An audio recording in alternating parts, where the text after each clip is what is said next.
So how do you go from comedy stuff to then winning the TNA World Heavyweight Championship? Yeah. I mean, for me, like I said, like I was hired there because I was a wrestler. So that's always something that I've been able to do. And I always remember like your name coming up early on, like you and Tyson Duke specifically. Yeah. Were like, these are our guys in Ontario. Yep. Like they're going to be doing something somewhere at some point in time. Yeah. I mean, I think I was definitely one of the top guys in and around Ontario. And in Ontario at that point, it's a hotbed.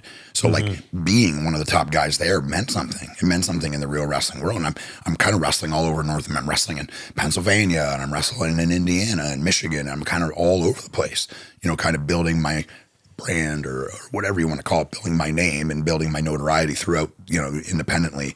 But yeah, going to TNA and becoming the comedy guy was certainly not how I designed it, you know, and is not what I dreamt of being, you know, as a kid. But it, you know, it allowed me to get this TV show. It allowed me to do all these other things. And then transitioning from that and doing kind of a short heel run and then doing like, Frontline and doing all these other gimmicks along the way.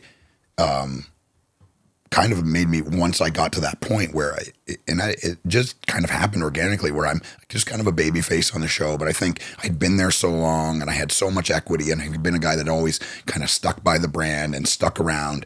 And MVPs, like the commissioner, and we cut this promo and he's talking about, I've been here long enough. And I didn't think about what I was going to say. I just listened to what he said. And then I just react how I think somebody who had been there for 12 years would react. And I got mad. You know, like I've earned this. You know, I'm good enough, and I'm going to show the world that I'm a world-class professional wrestler.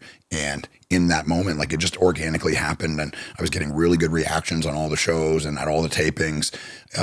Nick Aldis is the world champion. They wanted a baby face to take it off of him, and it just kind of happened. You know, it just kind of happened, and it's one of the coolest memories of my life. 2 months before that, if you would have said that's what's going to happen, I would have said probably not. You know, and that's just how crazy it is. How vindicating did it feel? Oh, for sure it's vindicating. Yeah, I mean, I have said this before, and I mean it. If you're in the professional wrestling business and you don't want to be the world champion, then you're either lying or you're in it for the wrong reasons.